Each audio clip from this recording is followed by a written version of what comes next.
Howdy, partner, and welcome to episode 121 of the Rocket Punch Cast. I'm your rootinest, tootinest host of this podcast, Mr. Cameron here, and I am joined by the Scourge of the West, Billy the Kid, a.k.a. Will. What's going on, sir? You're fired. I knew you would love that. I knew you would love that intro. That's why I had it specially made for this eepisode. How are you, man? Other than the headache that I just gave you. You just gave me cancer, so apparently I'm not doing that well.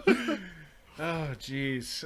That is quite possibly the worst intro ever. Oh, no, it's not. It's the best one. The people listening and watching know it is. No, it is. No, I now have cancer, so it's the worst episode ever. Oh, man. Other than the cancer, how's everything else going for you? I'm all right. I got a pile of computer parts sitting around that I can't do anything with yet, so that's going to be interesting. You do. We're going to chat about that in a little bit here. Beyond that, I'm vertical. I've been caffeinated, so, people aren't dying yet. That's good. That's always a good thing. Hopefully, everybody who is listening in and everybody who's watching via Twitch is doing pretty well as also. Definitely let us know here as we're chatting through this episode. We're going to have to cut the small talk at the beginning of the episode a little short this week, though, because we have a lot to discuss.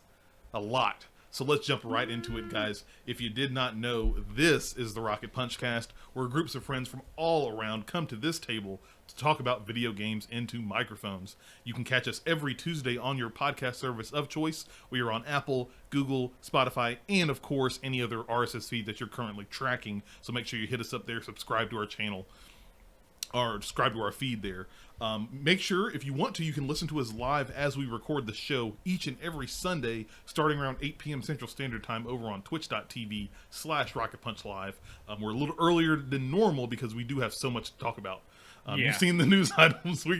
There's a lot of stuff we've got to discuss. All I got to say is news this week is thick with 2 C's. Oh, snap. That's pretty big. That's pretty big. Remember, guys, if you want to know more about Rocket Punch and what we do here and all the content that we create, head over to rocketpunchgo.com. That is your one-stop shop for all things Rocket Punch, including our podcasts, videos, streams, and more.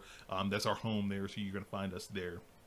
If you want to help support the show, you love what we're doing, love the content we're making, make sure you head over to patreon.com/rocketpunch. For as little as $1 a month, you can help support the show, keep the lights rolling, the mics on, and you get some awesome, cool swag in the process, including exclusive, never heard anywhere else audio interviews, podcast episodes, cool swag you can take home to your mom, and more. It's going to be right there. As well as background stuff on the Discord just for the patrons of the inner workings of Rocket Punch leading into Halloween and Extra Life. That's true. Ooh, that's very, very true. Speaking of Patreon, how is he going to see him taking pictures of my bald spot?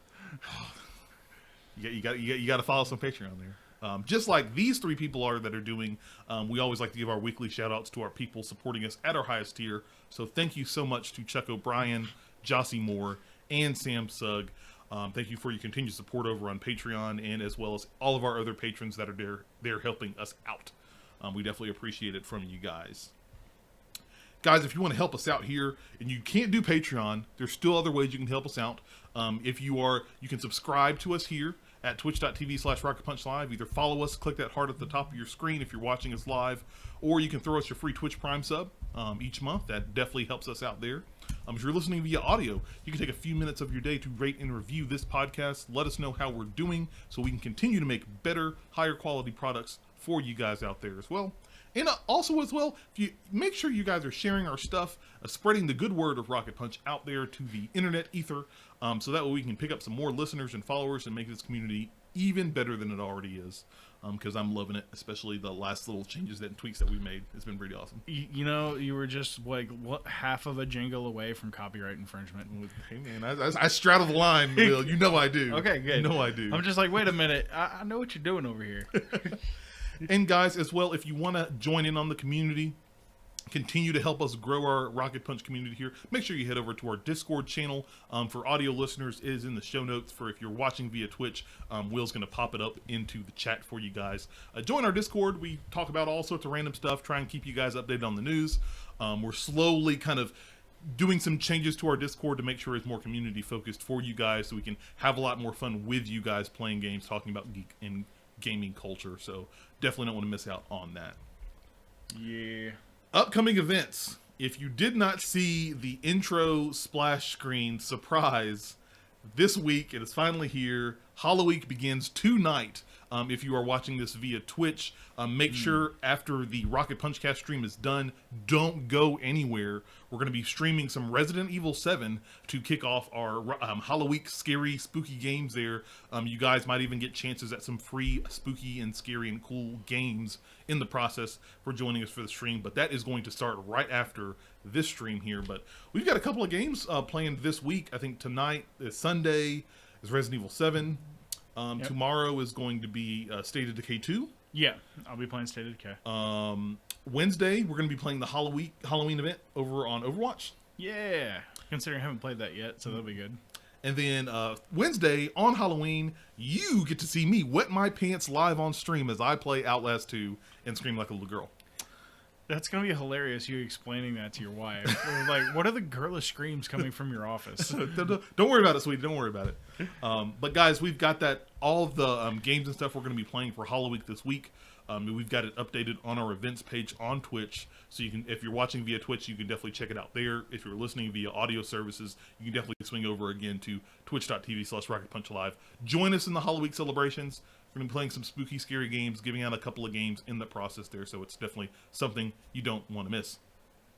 And speaking of after Hollow Week, because of course it lined up perfectly this year, we're going to be jumping into Extra Life. Do not forget the Rocket Punch Up All Night Extra Life 24-hour charity stream will begin this Saturday, November the 3rd, at 12:01 midnight. We checked our schedule. I think this is going to be best. I think we agreed it's going to be best for all of us, so you can get some sleep because you've got work the next day. Yeah, I got to work that Sunday, unfortunately. Yeah, and I think this is going to be perfect here. It's going to be a little bit more low-key than it has been, especially from last year, but it's still going to be a big blast. If you're listening via audio services, then our Extra Life page will have already been rolled out live, so you guys can actually go ahead and start donating to our Extra Life teams starting at least by Tuesday, if not definitely on Monday here for the Twitch viewers and everybody watching on Twitch. So, but definitely, guys, spread the word on that. We definitely will be. Make sure you get a chance, swing by our stream here on twitch.tv/RocketPunchLive this Saturday for our Extra Life. We're going to be playing a bunch of games, giving away a bunch of games, and raising money for our Children's Miracle Network hospitals. That's really the big important thing there. If you have any way of giving, even if you want to do Patreon, don't do Patreon just yet. I would actually rather say go ahead and save your money. Let's hold it until Extra Life this week, so you guys can donate there and give it to the kids. Or novel idea, if you can't do anything, at least spread the word of what's going on. Yeah, most definitely. Hey, I can't donate. I can't do that. Spread the word about our Extra Life stream. It's going to be all over our social media stuff, so it's definitely something you don't want to miss. So that way everybody else can kind of join in and goof off with us. We will be streaming 24 hours straight all day in this little studio room, so it's going to be a whole lot of fun. And we're going to goof off, mate. If you've never watched our Extra Life streams, we are very loose. Extra Life 1.0, Seth was doing the Wizard Dance. We got the Wizard Dance. There was a Facebook live stream, Chick-fil-A run. Yes. That may happen again. Yeah. I don't know. Chick-fil-A may be mandated. Will fell asleep on stream for like 30 minutes. Look, man, I was up for like 27 hours straight. It was great. It was so great. It was so good. The best part is I was playing like one of the best games of that year, too. Super Mario. Yeah, you were. Yeah, the thing that Seth says we robbed. Well, you know what, Seth, we'll leave him in his little corner, let him do his own little thing. That's what we'll do. Is that what that that's is? what we're going to do. More upcoming events for you guys here after Extra Life this Saturday. Do not miss a beat. Rocket Punch will be at DreamHack Atlanta 2018, running November 16th through the 18th. We are actually featured streamers. We will be streaming some games, I believe the 17th, which is that Saturday, from 8 p.m. to midnight. So make sure you head over to the DreamHack Twitch channel. I think we're also going to try and figure out a way to get it streamed over on our Rocket Punch Live channel as well. So that's definitely something you don't want to miss if you want to see us over at DreamHack having a whole good blast and fun times and all that goodness. Definitely not something you don't want to miss there. Of course, as we keep telling you guys here, YouTube VODs are incoming. We've got a lot of different changes and kind of simplifications here at Rocket Punch we're doing. YouTube VOD is one of those things. We're continuing to learn that process and get that ready for you guys. But we're also, these events also matter a lot to us and all the events we're doing here. I'm going to be real. I personally feel like Extra Life is more important than about everything else we do. I 100% agree with you there. So. That's why we make such a big deal out of it when we get to this day. Yeah. So definitely stay tuned to rocketpunchgo.com for all the cool stuff we're going to be doing over the next couple of months and beyond here as well. You already know the Twitch schedule because we just told it to you. Hollow Week today through Wednesday, and then Extra Life through Extra Life on November the 3rd, this Saturday here. Any other events I'm forgetting? I think I know I posted a little thumbnail showing you guys our events throughout the remainder of the year. We still got the birthday / charity stream we're going to do in December at some point. We're still working out the details for that. Yeah, we got to figure out the charity to support. Mm-hmm. And then, God help us, Game of the Year 2018 is literally around the corner. Oh, yes. I don't think you guys understand the amount of gaming we have to talk about. It actually gets... It's a lot. Insane. It's a lot. It's a whole lot. So that's definitely something you guys don't want to miss there. So now that that's done, guys, let's jump into our table talk. If you don't know, this is our table talk, is where we kind of talk about our geek and gaming highlights from this past week. And also we have talk about the latest news and what's going on. Oh, okay. Ooh, yeah. No, I'm sorry. I'm distracting him. He is distracting me, but it's totally cool. I was trying so hard to get to show him Ultra Instinct Goku. It's super awesome. Completely long story. We'll talk about it some other time. Yeah, it involves Dokkan Battle, so, But let's jump into some table talk here, Will. What have been some of your highlights this week, man? So I got to play My Hero One's Justice. Yes, you did. Now, I want to go ahead and mention here, we want to hear your impressions of what you think about it. For complete transparency, we were provided a code for My Hero One's Justice from Bandai Namco. They were gracious enough to kind of throw that our way so we could review it and kind of talk about it here. So, just putting that out in the open. But, that being said... You finally got a chance to see it as well for, like, the 5 minutes we had. I did. You've played a little bit more than I have. Yeah, I've done what some are of your the story thoughts? mode. So, as far as the character models and all of that, looks fine. I mean... Overall opinion is it looks like an Xbox 360 game. Ooh, really? Yeah. Really? I'm not saying it's a bad game. I'm not saying the mechanics are bad or anything like that. I feel, though, like in 2018, it's one of those things where it's like if you're going tongue-in-cheek, leaning into comic books as far as like that kind of thing, Marvel vs. Capcom 3 is the way I would kind of look at that. Like with Deadpool, Spider-Man, that kind of stuff, and the way the combat flows and all of that. And it's more of a 2.5D kind of thing, I would say. Just sorta. Because like it's a lot of verticality. It's just we have like 3-dimensional backgrounds and stuff like that. That's why I'm talking that way. Yeah. This one is like a full 3D arena, more like Ninja Storm, Naruto Ultimate Ninja Storm for all the weebs out there. My big thing with this game, though, is the environment literally looks like it was ripped out of an Xbox 360 game.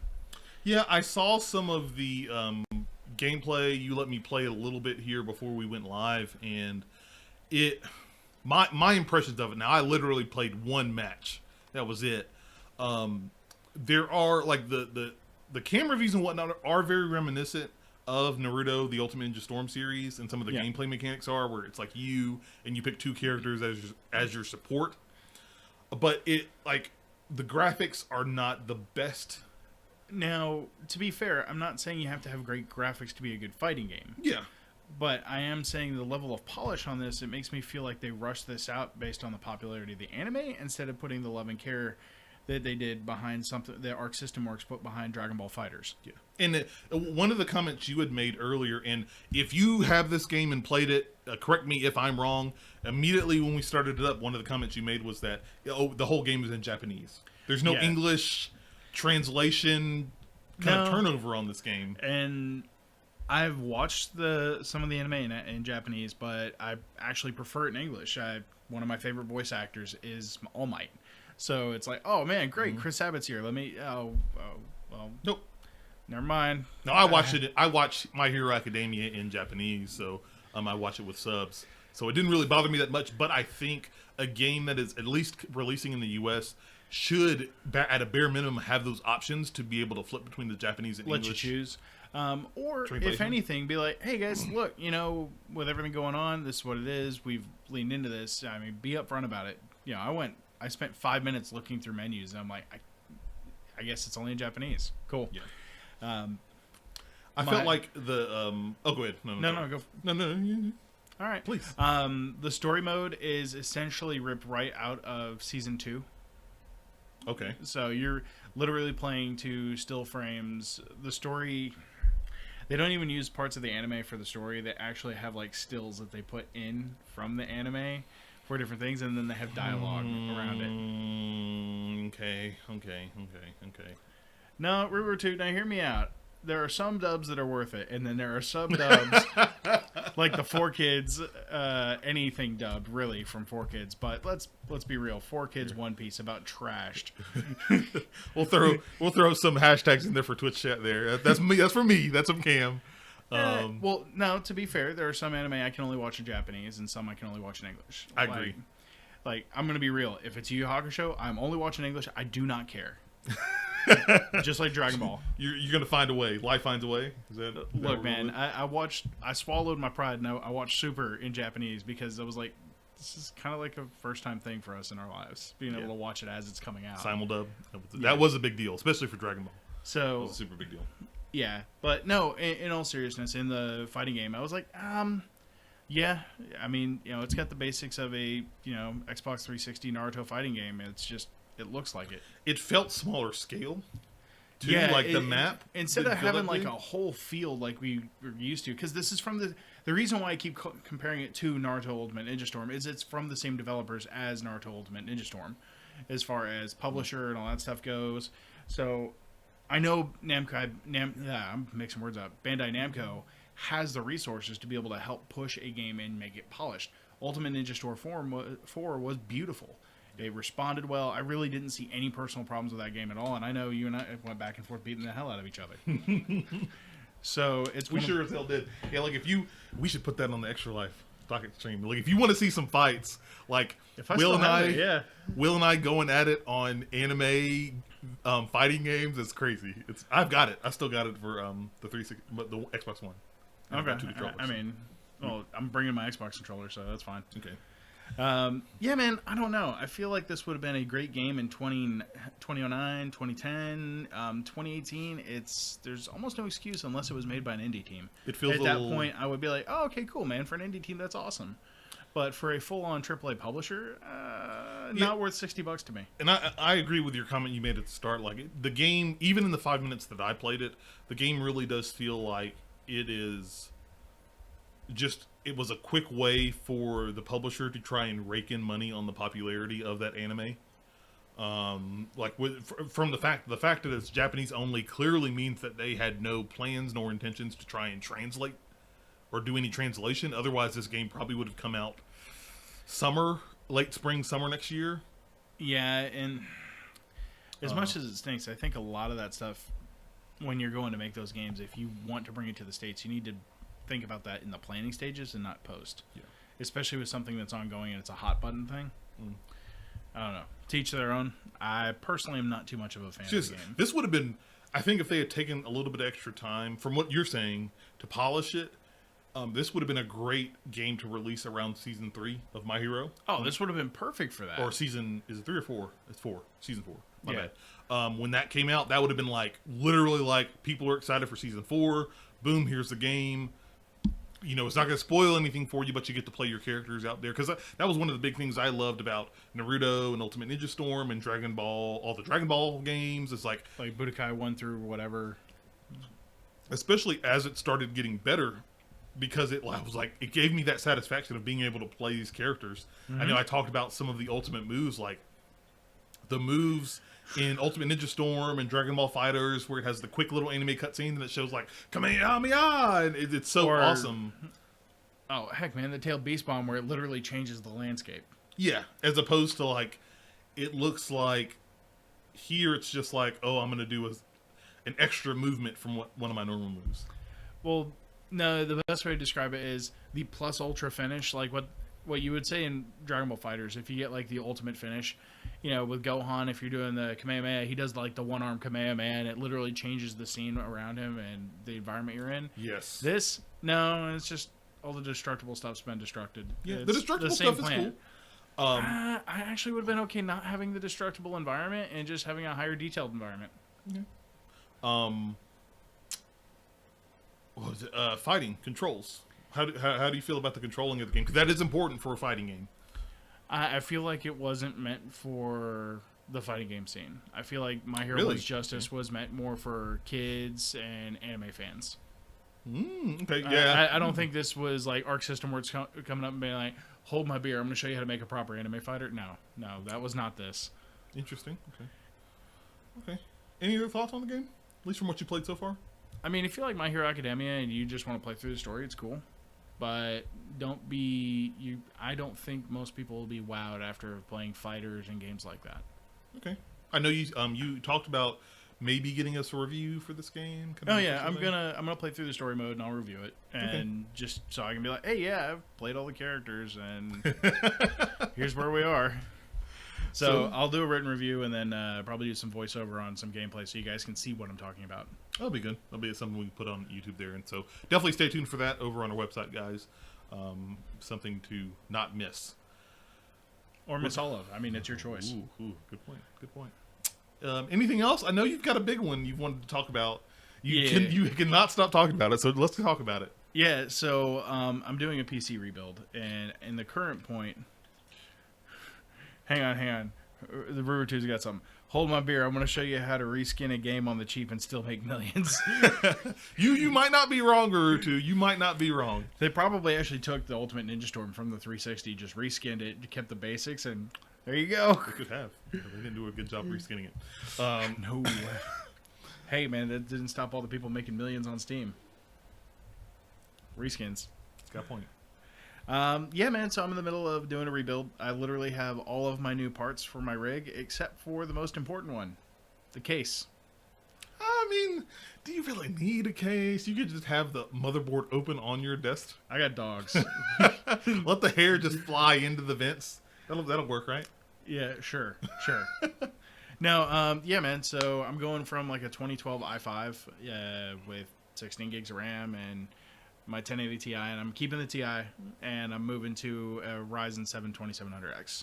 No, that's top of the line AMD processor. No, Threadrippers are top of the line. Threadripper, okay. But the next, it's step down. It's the thing right before the Threadripper. Yeah. I just didn't want to drop, $1,800 on a CPU. Good man. That's pretty smart. Financial decision, I think. Yeah, it's like, I could have gotten the $650 Threadripper, but then you're just punking out.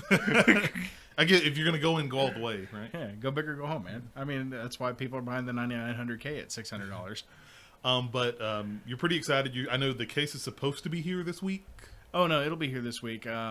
Actually, if you're in our Discord under the Patreon flag, you will see pics of the build as it progresses. Ooh, Patreon tease. I definitely don't want to miss that there. Yeah. No, but in all seriousness, so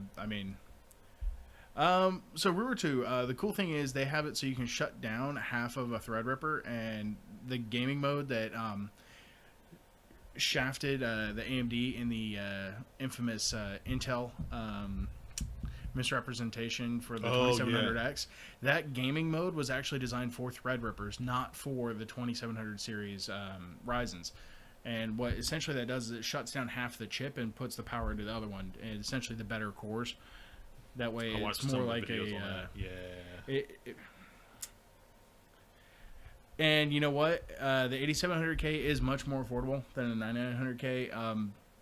Performance-wise, the 9900K is king. I just can't pay $600 for a CPU. Talk about the Intel one. Yeah, it's like $550 or something like that. It's very expensive. No, that's MSRP. Right now, it's going closer to $600 because it's all pre-orders and whatnot. The 8700K, I think, is a better chip, but yeah. One of my good friends and coworkers just got the 8700. He's loving it. Yeah, I wanted the extra cores and threads because if I'm gaming and streaming and all that stuff, I feel like that's going to be better overhaul. Yeah. If I was just only gaming, I would have gone with 8700. Okay. So plus video editing, more course is better. that's true, especially for some of the stuff and projects we're trying to cook here. We'll see. We will see, and you'll see too if you're over on supporting us on Patreon. You'll have access to our Discord channel. You'll be able to see Will as he goofs off with his PC, and in the future you guys will be able to see some of the cool stuff we make with his equipment and mine, and all the craziness we got here working with us here at Rocket Punch. Yeah, I mean, the little laptop is not what I play games on. Let's be real. I can't even play Destiny. It's not. It's totally not. Anything else you got? No, man. I mean, unless you want to play Dokkan Battle, then hit me up. Dokkan Battle. You can never get away from this game. I'm literally like 12 days away from getting the 1,000-day Goku. All right. Oh, Jesus. He's an LR Spirit Bomb Goku that literally is the Kid Buu thing. Any way this game can get you to continue to play, I will give them credit there where credit's due. They're doing a great job keeping you involved in that game. Let's see. It continues to be near the top on iOS and Android, so but it's not just me. I guess not. My highlights. What? Ask me what highlights I had this week, Will. I think some scrub studio named Rockstar came out with a game. They did come out with a game. Some little indie crew out of New York. Yeah. The exact opposite of indies, actually, but sure. I played Red Dead Redemption 2. I'm going to talk about it in our topic of the show. So you're going to have to wait just a little bit longer to hear my thoughts and impressions on Red Dead Redemption 2 if you were wondering how it was or what I'm thinking about. I will let everybody know I am planning to have an official review of it. I think this game garners it. So definitely stay tuned in the next little bit. I'm going to try and have it out before Extra Life. But yeah, we'll see how that. We'll see. How that Those goes. are strong words. We'll see how this works, guys. But if everything goes right, fingers crossed, I'll have it before then. But if not, we'll definitely get it to you guys as soon as possible. But I'll talk about my impressions in just a little bit. Let's jump over before we get into the news. I didn't want to add these into the news, but I wanted to kind of put some required reading in for you guys, for everybody listening, and everybody via Twitch or audio services here. We got a bunch of required reading on Rockstar's work ethic.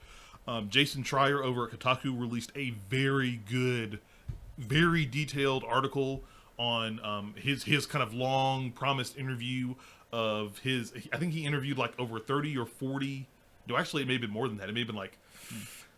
It was either 30 to 90 people in the. Actually, I've got the article right here. In Rockstar, throughout Rockstar's company, talking about their crunch. If you guys remember from our episode last week, the kind of culture of crunch that Rockstar is known for having in there, very well written. I think I tweeted out that like it's very rare to see like journalism of this scale and quality in that article. But that article got released. Oh Jesus, that scared me. What happened? God, my heart. What did happen? I don't have no idea. Scare the crap out of me. Jesus Christ. I forgot that I keep my volume on in the room so we can see those updates here. I mean, no, it's because the thing wasn't big enough because I've got it in studio mode. So we'll, I think that was a Patreon sub, if I'm not mistaken. What? I think that is the jingle. Will's going to find out for us as I talk about the news, guys. But going back on here, this article from Kotaku is really good. They've also got some articles as well bundled with that. GameIndustry.biz released a big, huge op-ed, or not op-ed, but a journalistic report on the Rockstar Crunch stuff. Eurogamer.net also did one. And then GameIndustry.biz also followed up with an article about the Hauser brothers and their kind of royalties that they may get in the studio may get from Red Dead Redemption 2. I am copying and pasting all of them into Twitch chat for everybody here watching via Twitch, and everybody listening via audio services, guys. You'll be able to listen to those. You just check the show notes for those. But I think those are really great reads if you're especially from our topic and conversation last week on Crunch, if you really wanted to know more and kind of get more of an impression on what's going on at the Rockstar Studios and their ideas of Crunch, definitely check out these articles. They're very informative, very good, and definitely worth the couple of minutes it takes to read them. There. Hey, JW Moses in chat. We see you in there, buddy. Welcome to the stream. Glad you could join us. Let us go, as Will is continuing his investigative efforts here. We're going to jump in and start the news here, guys. Now, I think when we tweeted this out, I made the comment here, we got a whole lot to talk about. There are 13 news items on the docket. I think they were all valid news things, so strap in. Definitely, if you're watching live with us via Twitch, definitely want to know your guys' thoughts and opinions on these news items here. I've sent all of it. It's a big, huge text list, but I've posted all the news that we're going to be talking about in Twitch chat for our Twitch viewers and audio listeners. Again, don't worry. All of our news items that we talk about will be in the show notes, so you guys don't miss a beat and you can follow along with us. But let's jump through here. Will, number one, 2B from the Nier Automata games is coming to Soul Calibur 6. Did you even see this coming? No, I did not. I mean, great. We have more fighters coming. Yay. There's nothing wrong with that. No, I'm not getting mad at it at all. I'm just like, oh, okay, well, Continued on. Guys, I'm pulling this excerpt from the Kotaku article by Cameron Kunzelman. I hope I'm saying that last name right. It has been revealed that Nier Automata's robot protagonist 2B is headed to Soul Calibur 6. From the look of her fighting style in the video, it seems like a lot of the combat ideas from Automata are making their way into her moveset. You can see a lot of floating swords, juggling combos, and laser blasts from tiny robot companions. All in all, it looks like 2B is translating to the fighting game world about as well as Geralt from the Witcher franchise did there. What do you think about this? Do you think this is a smart move? I mean, hey, man, the more people that you can pull into this game, the better it's going to do. Okay. So, yeah. I mean, if you want to bring the Weeb crew in there, do it. There's going to be lots of anime BS then you're going to be bringing into your game. By the way, I want to go ahead and say, JW Moses, thank you for subbing to Patreon. Oh, thank you, JW Moses. We appreciate it here. See, now we've got a big screen so we can see all the updates and alerts you guys instead of the little micro thing that we saw pop up on the screen. It's like, what does that say? I can't read it. But thank you, Mr. Moses. We appreciate your support and continued efforts here at Rocket Punch. You're helping us make us even stronger. But no, 2B is cool. I was thinking for Extra Life, this may be a game I continue to play. This was a game that haven't really... It was like a cult hit. Like, once it started getting out there, people have been falling in love with it. I know a lot of people were saying, like, this should be Game of the Year last year. Yeah. A lot of different outlets. I want to go back and play it some more. Okay, yeah. I do too. I had several hours into it, but, I mean, not enough to do anything else. I will say the soundtrack of that game is phenomenal. It's really It was enough that I went and bought the soundtrack because it wasn't on streaming services. Really? Was it? Yeah. I gave you a copy, remember? Yeah, I just figured it would have been by now. Maybe it is. And maybe by now, when it came out, it wasn't. We'll have to check it out. But that's how they make their money on them. It's like, no. Delay it by like 6 months. They'll buy the soundtrack. That's true. But, guys, if you're out there playing Soul Calibur 6, then get hyped, because not only are you getting Geralt, you're getting 2B as well in the game. Hopefully people are excited about that. News number 2, Battlefield 5 Battle Royale mode is being delayed and coming in March 2019. We're pulling this from Jeff Cork over at GameInformer.com. He writes, EA and DICE have outlined its post-release roadmap for Battlefield 5, giving players who are looking forward to the shooter's take on the Battle Royale a better sense of when it's coming. What are you doing in March 2019? Probably Division 2. In addition to providing an estimated release for Firestorm, EA runs down the timeline for Battlefield 5's Tides of War, which is their name for the game's live service component. The first chapter will come out a few weeks after the game's November 20th launch, bringing new maps, a practice range, and a new single-player mission. The second chapter arrives between January and March, adding the 32-player squad conquest mode, the co-op combined arms mode, and additional challenges. Firestorm is part of Chapter 3, which starts in March. Oh, Jesus. Everybody's scaring me today. In addition to the Battle Royale mode, it adds a Grease map, which has a focus on aerial combat. Thank you for that that follow there. We definitely appreciate that, guys. Who was that? Can we find out? That was General Paulus. Oh, thank you, General Paulus, for that awesome follow there. We definitely appreciate everything you do in here and helping us make us even better. We are going even Were you even? Have you been excited for Battlefield 5 at all? I don't say excited. I know you. Yeah, I know him. Like interested at all in Battlefield 5 and what they're Battlefield trying to do? 1 was actually very interesting. I ended up with the Battlefield 1 Xbox One S before I had my One X. And I will say the one thing that I enjoy from Battlefield 1 is the air combat. Okay, yeah. That's it. Yeah. So I really don't care or desire for it. At this point, if I'm playing a shooter, I hate being that kid. It's either going to be Halo or Destiny. So you like What I'm saying is I need sci-fi and my guns. Yeah, yeah. I need space wizards. I need crazy shit going on.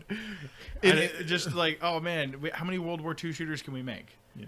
And I'm curious as well, if you're out there listening or watching via Twitch, what do you guys, who's excited for Battlefield 5? Not saying that there's no hype for it, but I think a lot of people were super hyped for Call of Duty Black Ops 4, and it's showing. And I'm concerned of how Battlefield's going to do. It may actually be good for them to push this off. And the whole game? Why not? I mean, they can't do it because the fall time frame is where they make their money. 100%. Well, no, I'm saying the feature, not overall the whole game. I don't think they should ever come out at the same time as Call of Duty because I think there's some cross pollination between those two games as far as user base, and I just don't see. Best way to put this, I don't see them going against Black Ops 4 and doing well. And that's my big concern right now is because I feel like Black Ops 4 is sucking that oxygen out that I'm not sure if there's going to be any left by the end of November. Right before Black Friday. The crazy thing is that game is the most anticipated game according to a bunch of other weird articles that somehow measure fan hype and all that garbage. Magic. Ooh. Yeah, internet magic instead of space magic, internet magic. And they're saying that's the one game that's more hyped than Red Dead 2. Battlefield 5? No. Oh, Black Ops 4. Oh, yeah. Blops. Yeah. So, I mean, if you are excited for Black Ops 5, it looks like you're going to have to wait a couple more months before you can get that Battle Royale mode, which I think may hurt them in the long run. You mean Battlefield or whatever this is? I said, what did I say? Black Ops. Oh, I said Battlefield 5. Yeah, Black Ops has got it. Don't worry. Black Ops is out. Hopefully everybody's having fun with that. I said episodes earlier that I was not going to play that because it didn't have single player. I stand by it. Not knocking it. Apparently a lot of people have been having fun with it, but it's just not for me. No, if anything, I would go back and stream Call of Duty 4 Modern Warfare. That's a good game. Go back to the classics. Play it on PC. It'll look great. Number 3, guys. Steam season sales may have leaked. Oh, no. Wait, you mean the thing that's guaranteed to happen once a quarter? Yes, that the very same thing. This coming to us here from Samuel Roberts over at PCGamer.com. Dates for the Steam winter and autumn sales have popped up in 2 places. If you're wondering when the next Steam sales are, it looks like those dates might have been leaked today, as these things usually do. This morning, Kotaku reported that a developer source had shared the dates for both the Steam winter and autumn sales. This has the autumn sales beginning on November 21st at 9:55 a.m., presumably Pacific time, until November 27th at 10:05 a.m.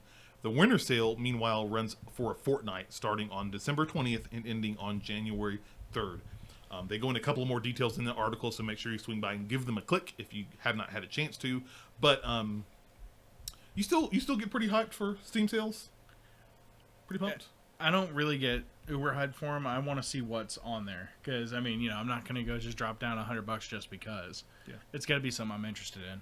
But I would figure with your new PC build coming in that you're going to be looking at these sales like, what can I use? You mean the thing? I already pull up the Steam app on my phone whenever the notification comes in. What more do they want from me? I mean, let's be real. Between the Humble Bundle and all the money I've spent over the years, I've got like 300-400 games.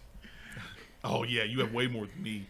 I mean, dude, I don't watch TV. I play games and watch anime. That's it. Like, I don't watch like NCIS anymore or any of that stuff.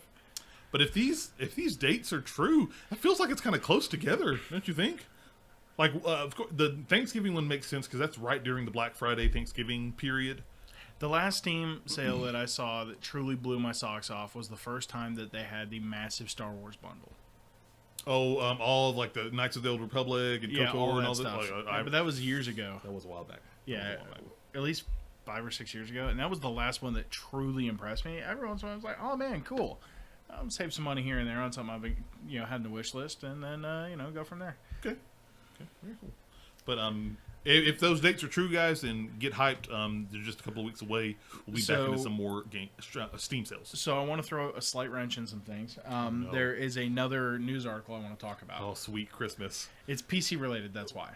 Okay, for a 3.5 news item, throw it in. So the U.S. government has deemed it legal to circumvent DRM on hardware to do repairs yourself. Personal owned property. I remember seeing a bit of this, and I totally forgot about this. Yeah, this is very important. Yeah, so it's been deemed legal for you to say, hey, Sony, that's cool, but your DRM doesn't matter because I want to fix my old PSP that you're not going to fix anymore. Yeah, totally cool now. So, yeah, the right to repair thing, that is kind of moving forward, and that's actually a really cool thing. Read a little bit of the article so we can get it clear from people. This is coming from PCGamer.com as well, from Paul Lilly. Read it out for us a little bit there, Will. So digital rights management, DRM, schemes they're not going to go away. Let's be real. Rhyme, you had a fun with DRM on your rig. With that. But yeah, so the thwart mechanism in certain situations is being added to copyright law in the U.S. It effectively expands consumer protections when it comes to repairing and maintaining the original functionality of a host of electronic devices. So say you bought an old Xbox and it's not working right and Microsoft doesn't repair them anymore. It's now going to be legal for you to say, you know what, I'm going to flash this so I can go in and change whatever part I need to make it still function as it was originally intended to when I bought it. This is interesting. So as an example, there's also a section on video games that covers instances when the copyright owner or its authorized representative has ceased to provide access to an external computer server necessary to facilitate authentication process to enable gameplay. So if their DRM requires you to connect to the internet and they stop providing that, it's totally cool for you to go in and patch that out. Huh. That's pretty cool. This is because I remember people talk about this. This is a big shakeup in the tech industry, especially in the United States. Oh yeah, because for the modding community. Yeah, modding or any of that stuff. But it's really just so that, hey man, I got this old Game Boy from back in the day. Nintendo doesn't fix them anymore. It's cool. I'm just gonna put a new shell on it, do everything myself, and Nintendo can't stop you from doing it. Very cool. So it's a little 0.5 because it's not massive news, but it's still good news for people who like dealing with old hardware or old games. It's definitely something for us to know. Yes, 100%. So that's the little 3.5. Sorry. Oh no, it's okay. It's okay. We're gonna keep it rolling though. Here, number 4. If you thought 2B being in Soul Calibur 6 was the craziest news this week, you are sadly mistaken.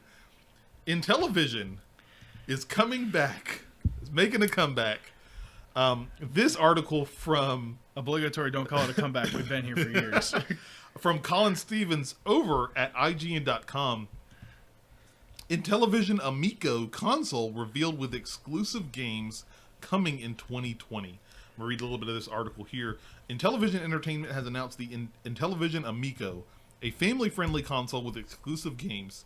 The Intellivision Amico will run somewhere between 150 to 180 USD and is set to be released in North America and Europe on October 10th, 2020. All of its games are to be rated either E for everyone or E10+, positioning itself as a console specifically aimed towards younger gamers and their families.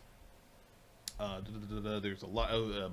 all of the games are downloadable and will run between $3 to $8 US with no high-priced DLC or in-game purchases. It will launch with some pre-installed Intellivision classics and over 20 games, both reimagined classics and brand new titles through the Intellivision online store. There will also be a similar Atari and Imagic classic titles. And it goes through a lot of detail. Definitely go over and swing and give them a click if you get the chance there. What do you even think about this story, Will? I mean, Steam made it not needed. I mean, let's be real. But no. For kids, it's cool. When you're on the streams, though, you have to worry about the M-rated games like Red Dead Redemption 2 and Grand Theft Auto, and the kids aren't safe on there. But here with Intellivision, you're perfectly safe. Yeah, Nintendo already fills that niche. Got a point. And not only are they filling that niche, but oh man, now they got this tablet with the little controllers that slide on the side, and they can take it with them too. So it's also their Game Boy. Yeah, in television, I think you're like 10 years too late. And that's, I know Tommy Tallarico was one of the guys to spearhead this, and I think that this is a cool and novel idea, but is it necessary? We have companies like Nintendo, really a lot of consoles and PC games. You can really just, I'm not a parent. With modern parental controls, you can lock that stuff off. I was going to say, I'm not a parent, but if you're monitoring what your kids are playing and not playing, you could simply say, hey, you're not playing anything above E10 for kids. Granted, we know nothing else about the system. Another problem I have slightly with this is that this is one hell of an early announcement. Yeah, a couple years out. Basically, it's 2 years from around the time they announced it that it's going to be coming out. Like, by that time, most people are assuming that we are going to be in or slowly creeping towards the next generation of systems. Yeah, at that point, Project Scarlet will have been announced, and we'll know what's actually coming if it's not already out. PS5 will probably be here. And plus, 2 years is a really long time. What if this changes? If the market shifts, like what may look like a great idea right now may not be a great idea, or vice versa. Well, you also got to look at not just Nintendo and all that stuff. You got to look at what kids are trying to play on now. A lot of parents are giving them old iPods or iPads or old iPhones or old Android devices, and you have like the Android TV that pairs with a Bluetooth controller if you want. Heck, I have a Sony Smart TV, and I can hook a DualShock to it and play if I wanted to. Now, I'm not going to degrade myself to that when I have all these other gaming things to play on. Sure. But, I mean, heck, my Apple TV can, have a controller hook up to it, and I can play Chrono Trigger on it. So, I mean, there's so many already established companies that have a way for you to play a game on there if you want that kids are already used to at this point. And this is a wait and see mode for me. I do not think this will do well, but we've got 2 years to figure it out. So. Who knows? Maybe they're banking on the old worth of Intellivision, whatever that was. Television and Atari. Look, the VCS, games, yeah. I just still think the Atari VCS is literally vaporware. It could be. We'll see. I think they've been running everything on a PC so far. Well, that's another conversation for another day because there's been some things that they said were coming out on it that the developers of those games said, no, they're not. Yeah. Let's jump ahead. Number 5 here, Sea of Thieves details their next expansion. Just a pretty brief one here from Cass Marshall over on Polygon.com. Sea of Thieves is getting its next expansion, Shrouded Spoils, in November. The Devil's Roar has settled in nicely in Sea of Thieves' latest expansion pack, Forsaken Shores, but there's another content update already on the way. In today's developer update, executive producer Joel Neat shared details on next month's upcoming expansion, Shrouded Spoils. Shrouded Spoils will give pirates access to more ship customization, including wheel and cannon cosmetic options. The world will also now be affected by an eerie fog that seriously affects visibility, forcing players to take to their crow's nest if they want to have a clear voyage. They detail a lot of other stuff about having a campaign and whatnot. But all in all, pretty good. Sea of Thieves, I know Seth, friend of the show, has been really positive on how Rare has been supporting Sea of Thieves and how they've been rolling out the content. Yeah, actually, speaking of Sea of Thieves, that's something that I've heard a lot of cool stories from my cousin Chuck about. Like, he and his buddies, that they religiously are on there playing it. Really? Yeah. He ended up picking up the Game Pass, and he doesn't have an Xbox, but he's playing it on his laptop.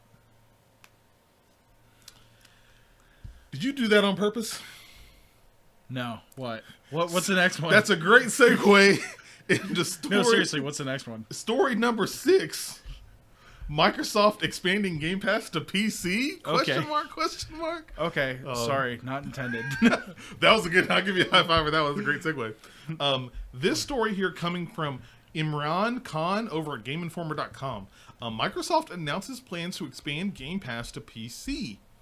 During an earnings call today, Microsoft CEO Satya Nadella discussed how the gaming landscape has improved for Microsoft and that the company plans to push forward and expand on that front. As such, Nadella confirmed plans to bring Microsoft's Game Pass service, currently only on Xbox One, to PC. As it functions on Xbox One, Game Pass provides a subscription pass to over 100 games on the system, with a mix of first-party and third-party titles. Earlier this year, Microsoft made the bold declaration that every first-party game would launch simultaneously on the service, letting players download and play titles on day one for the price of admission alone. While Nadella did not detail what a PC expansion would look like, an easy guess would be a similar service model using Microsoft's Windows Store. As part of Microsoft's Play Anywhere initiative, every first-party game is intended to release on PC as well on Xbox One, with digital versions being cross-compatible in terms of ownership. When considering that, and also adding in PC-exclusive titles like Age of Empires, the case for Game Pass on PC seems fairly logical. Yeah. What do you think? I think that's awesome. I mean, I'm already using Game Pass on both my Xbox and my PC now. Mm-hmm. So, oh no, more games on my PC for me to play. Like, I'm going to say no. Yeah. I'm paying the same amount either way. May as well use them. And plus, now, all I need out of all of this is I need the Master Chief Collection on PC. I also need, I need Halo 1 through whatever the final one. It's going to be... 6. Yeah, whatever Infinity or Halo Infinite. Yeah, Infinite. Is going to be. I need all of that on PC. I need all the Gears on PC. I need all your first-party titles on PC. Yeah. And I think that, because it is worth noting now that you can play some of the games on PC from Game Pass, but those are the first-party games. If they rope in the third-party games to PC as well, at least the ones that are written for PC, this is huge. This is really big news. Mm-hmm. This lines back up to some of the talks we've had with friends and ourselves about Xbox kind of walking towards the service path instead of the hardware-only path that they have been doing. Yeah, where Xbox is just a brand and not necessarily a box. For a very in-depth version of this brief conversation, I would say look at our last Xbox-centric episode. Yes, 100%. If you guys want to know more on our thoughts with that, definitely check that episode out. Yeah. But I'm excited to see that. When and where. Sign me up. I mean, I would just love to be able to, on my desktop, hit the Xbox app and just, oh, hey, here's everything. Let's go. Now, the question is going to be if we're going to have Xbox Live in order to play online on PC. I mean, I get it till 2019 anyway. Fair enough. Number 7, guys. Medieval game for PS4 is actually a remake. This news coming from Michael McWhorter over at Polygon.com. Medieval for PS4 will be a full remake. First trailer coming October 31st, so not far at all.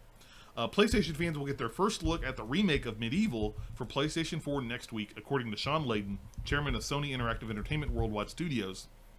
The first trailer for the modern Medieval will drop on October 31st, Layden said.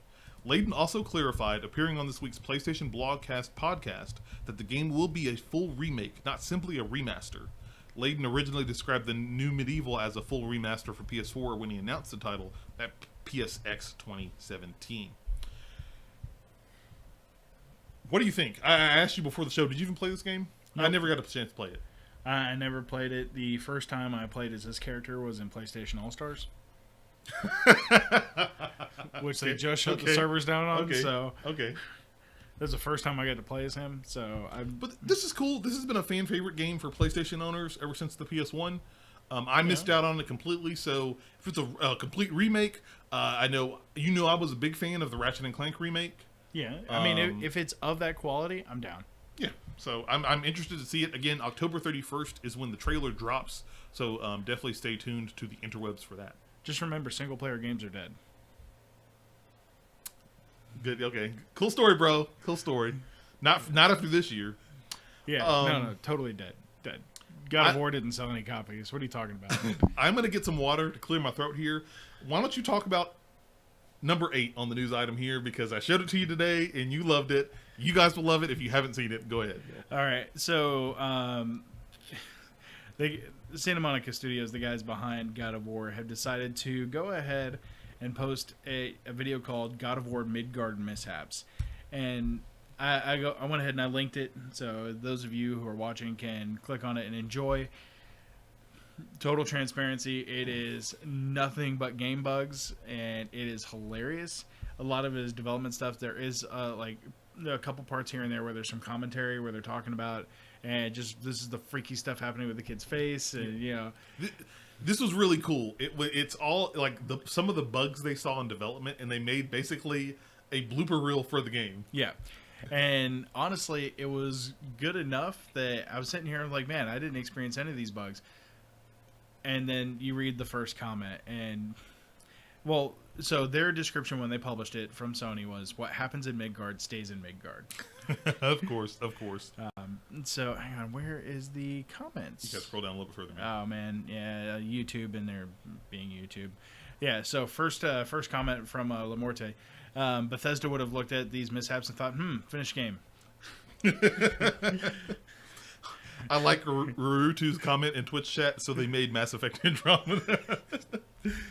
Bro, I'm telling you, you guys got to watch it. If you've played God of War, if you enjoyed it, this will give you a solid giggle. It's like 3 to 5 minutes. It's great. It's hilarious.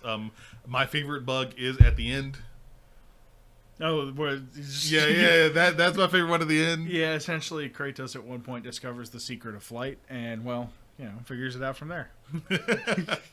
Atreus, to me, it's so great. But definitely check that out, guys. I figured that was worth mentioning because that's something that we really haven't seen from developers, and I would love if more developers took like clips of their bugs and like showed them out after the game released. Like, oh, hey, check this out. Yeah, it was super, super cool. No, definitely enjoyable. News number 9. Resident Evil is coming to the Nintendo Switch. This article here we're pulling from Eurogamer.net. Who's it from? Tom Phillips, the news editor over there. Yeah, funny enough, though, Capcom UK is the one who tweeted this out.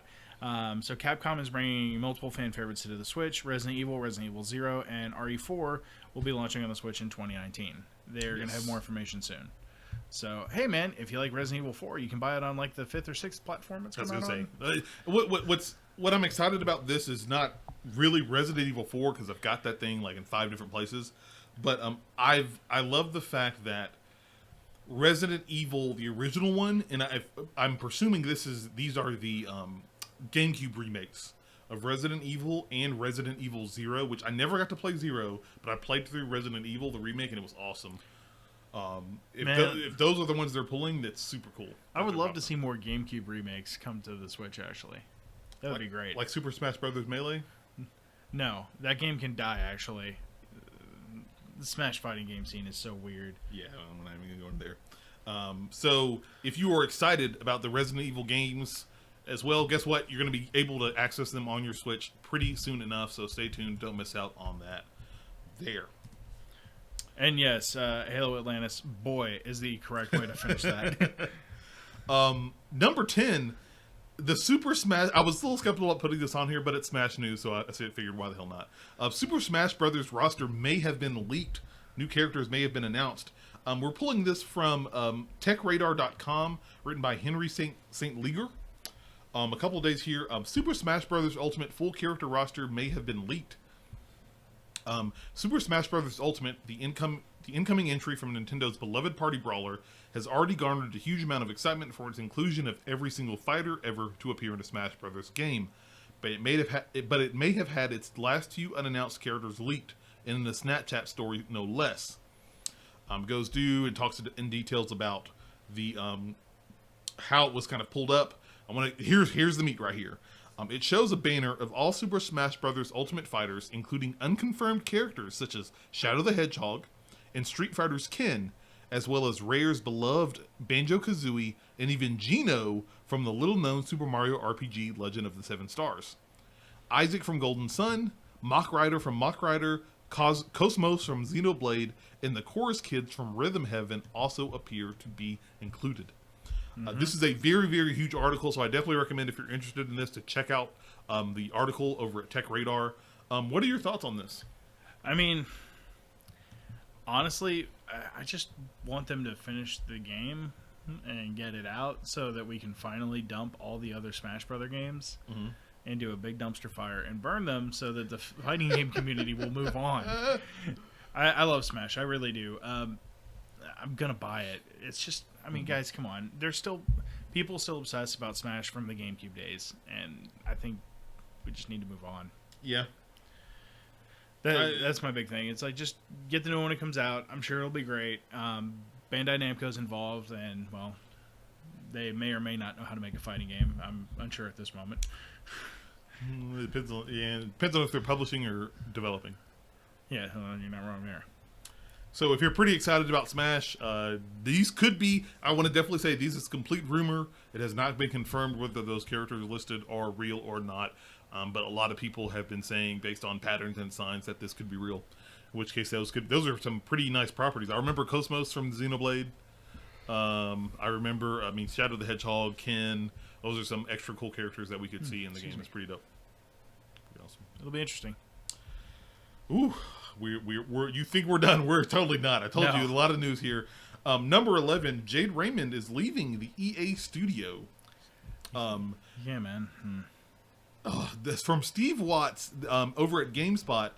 Jade Raymond leaves EA Studio where a new Star Wars game is in development. So if you're a big Star Wars fan, you need to listen up on this one.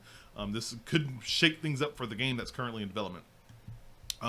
Jade Raymond has departed EA Motive, the studio she helped found, making way for another executive to take on additional responsibilities. VentureBeat reports that Samantha Ryan is currently running EA's mobile, Maxis, and BioWare studios and will add Motive to her portfolio. That puts Ryan in charge of all North American studios except Respawn and EA Sports. EA Motive has been at work on an unannounced Star Wars title, and it most recently helped DICE on the development of Star Wars Battlefront 2. That Star Wars game is the same one Amy Hennig had been at work on before leaving the company upon the closure of Visceral. Raymond had said in an interview with Game Informer that her studio was planning to use a lot of material produced by Visceral, but to pivot more towards player agency, quote unquote. Mm-hmm. What are your thoughts on this? Some of my thoughts here is that now this has me a little slightly concerned about this game. You had Amy Hennig. When Visceral closed, she left. You've got Jade Raymond, which is great. Jade Raymond is awesome in the industry. If you do not know of her, check her portfolio. She does a lot of great stuff in here. And I think they moved her away. She had her own EA studio she was heading. They moved her to Motive, started this brand new studio, and now she's leaving the company. I don't necessarily think this should be concerned like red lights right now for this Star Wars game, but I think this does tell me that I do not expect this game anytime soon. Honestly, well, EA's had all kinds of problems, man, because we've lost people from BioWare lately. Mm-hmm. In the last year, we've lost people, half the team on that Star Wars thing over there, apparently. Yeah. With Amy Hennig and everything else. I honestly do not see good things for Star Wars at EA. I really don't. Really? No, man. It just seems like it's a curse, and I think she's going to do better not being at EA. I agree with Rurutu entirely on that. I think she needs to go do her own thing or go get with another publisher who's going to, let her do what she needs to. Dude, if I hear an announcement in the next couple of weeks that she started her own studio, I'll be so excited for it. There's a lot of great things. Yeah, I mean, who knows? Actually, you know what? It'd be kind of interesting to see her partner with Activision. Activision's kind of gone a little stale. The other large conglomerate come over to.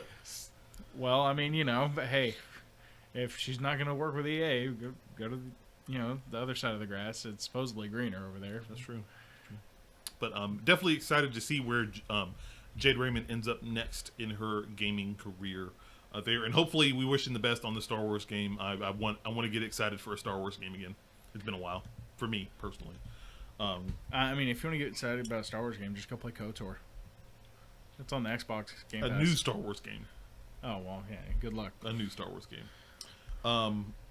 Number 12. Strap in. I got this one. You got this one? Yeah. Okay. All right, so September 2018 NPD charts have dropped, and according to VentureBeat, Spider-Man does what only he can. That's the title of it. So, there's a bunch of boring numbers about hardware sales, software sales, accessories, all that jazz. Ultimately, on the software charts, though, I'm going to go down them. Some of these don't include online sales, and they're only physical sales. They don't include direct publisher sales, that kind of thing.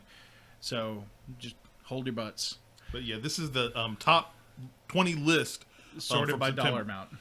From September 2018. Go ahead. Number 1, Marvel Spider-Man. Surprise. Shocker. Yeah. You saw what I did there. Go ahead. You're fired. NBA 2K19, not surprised there. I know a few NBA 2K fans. Assassin's Creed Odyssey. Yes, it is awesome. Play the game if you haven't. FIFA 19, my bet would be higher if they included digital as well as PC sales. True, yeah. Shadow of the Tomb Raider is number 5. Pretty good. Not bad. Go ahead. Madden NFL 19. I forgot that came out. Well, I think it's the second month it came out in August. Okay. So second month. Forza Horizon 4. It cracked top 10. It's a good game, guys. You need to play it. Seasons are crazy, though. Don't get me started. And something I'm kind of surprised about, honestly, Destiny 2. It doesn't include PC sales, and it doesn't include Battle.net sales. Ooh, man, that could have been higher on the list. Hang on. It does not include digital sales. I'm sorry. So digital, like all the digital deluxe people, doesn't include those, and it doesn't include Battle.net sales. Wow, okay. And it's number 8 on the list. That's yeah. So if you look at all the people that do digital, we're both on Battle.net now. So yep. Yeah, it's pretty cool. Super Mario Party. People been enjoying Yeah, that. Nintendo doesn't disclose digital sales at all. They won't. So heads up. That's probably number 1. Let's be real. Not Party. It's got Mario in the title. Yeah, but it's Party though. Oh, And it ain't like Odyssey. all right, number 2. Okay. That's better. And then NHL 19, because people love their hockey, especially up in Canada area. And Dragon Quest 11, Echoes of an Elusive Age. I actually want to play that. I haven't played it yet. Dragon Quest 11 is number 11. That's funny. Yeah, well, That got me a chuckle out of that one. WWE 2K19 should have been 19. But it wasn't. It's number 12. Grand Theft Auto 5, still in the top 20. Still on the charts, man. Cannot until Red Dead. I'm sure that maybe it'll slowly change hands over time. No, it's okay, because Mario Kart's right under it. Okay, Mario Kart 8. Naruto, Boruto, Shinobi Striker. I don't even know what this game is. I know what it is. And it didn't look interesting to me, but Rainbow Six Siege. good for them. Yep. Very happy to see that. Crash Bandicoot, the Insane Trilogy. Wow, that's still top 20. That's impressive. Yeah, Activision's making a bank. Yeah, they are. Super Mario Odyssey, still up there. And Legend of Zelda Breath of the Wild. And then Minecraft. Minecraft is still in the top 20, guys. Yeah. I thought everybody had like 4 copies of that by now. Some of the things I definitely want to read, some of these game blurbs here, the specific games that came out in September, I want to read these because for each of their respective games, these are pretty big. Starting with Spider-Man, quote, Spider-Man is the obvious standout success from September. Despite launching exclusively for PlayStation 4, it outperformed every other new multi-platform release for the month. It has also a top charted from a historical perspective. Quote, Marvel Spider-Man, the best-selling game of September, achieved the highest launch month dollar sales for any PlayStation exclusive in history, and is the 7th largest launch ever achieved by any game on any PlayStation platform. Marvel Spider-Man generated higher dollar sales in its launch than any other game this year, and currently ranks as the 3rd best-selling game of 2018 and the number 8 best-selling game over the last 12 months. So imagine that. Remember, God of War came out this year, and God of War is still, I think, has the title for the best-selling PlayStation exclusive. Not anymore. For this year. And Spider-Man beat it. The 3rd best-selling game of 2018. The 3rd best-selling game of 2018. It's an exclusive game. You only get it on one system. You know what that says, right? Almost all of the PlayStation owners bought it. There's a high attach rate. This is a huge game. Congrats to Insomniac for everything they did on this game and kind of. Man, I hope they're making bank over there. Oh, it sounds like they are. Let's see what else I wanted to read here. Marvel Spider-Man achieved launch month sales 37% higher than the combined launch month sales of all other Spider-Man games released since the NPD group began tracking in 1995. So I want to read something that's not Spider-Man. Mm-hmm. So Forza Horizon 4 achieved the highest launch month dollar sales in Forza franchise history and the biggest launch for a racing game on any Xbox platform in history. It was the 7th best-selling game of September. So that's pretty dope. That's freaking awesome. Forza Horizon did well. Assassin's Creed Odyssey. Assassin's Creed Odyssey launched October 5th and the NPD September tracking period into the next day. So this chart only has 2 days of sales. With that in mind, it was able to get near the top of the list. It also showed a distinct increase over its immediate predecessor. Quote, Assassin's Creed Odyssey appears at number 3 on the September charts with double-digit percentage dollar sales growth when compared to the launch of Assassin's Creed Origins a year ago. Assassin's Creed Origins now ranks as the 6th best-selling game over the past 12 months. 2 days of sales, Will. Yep. That's good. That's freaking awesome. That's good for Ubisoft. So I want to just do the list of the top 10 best-selling games so far this year. We got Far Cry 5, God of War 2018. So apparently it's still sold more than Spider-Man because Spider-Man is number 3 for now. Give it till the Christmas, the Black Friday Bundaroo. There you go. To quote South Park. Then we have Monster Hunter World, NBA 2K, Madden NFL, Grand Theft Auto 5 is number 7, Call of Duty World War II, Dragon Ball FighterZ, and then Mario Kart 8. Those are your top 10. Good all around there, guys. We're not going to get too far into the NPD stuff there, but we've got the link for you guys. There's so much more data on like console specific, who got most in each console and everything like that. So definitely check it out. But bravo to Insomniac, to Ubisoft, to all those teams for all the high sales and everything. It's everybody likes that Spider-Man. Sounds like that's what it sounds like. Yep. And that's right. We have the Into the Spider-Verse coming out because we've got the Spider-Geddon comics going on right now and all of that. Ooh, good point. Good point. I forgot about all the comic tie-ins they're doing. Man, I got to talk to the guys over at the Deep. They probably got my because they let me order 1 and 2 of Edge of Spider-Geddon or whatever it was. Mm-hmm. Yeah. Oh, they did. Yeah. Nice. They probably have it ready for you then. Yeah. Talking about this Spider-Man, man. The last news item we have, number 13. It's not. It's news. Nerf, the company that makes all those cool guns that you know you love but you don't tell anybody, is making a Fortnite-themed gun. This article here from Mallory Locklear over at Engadget.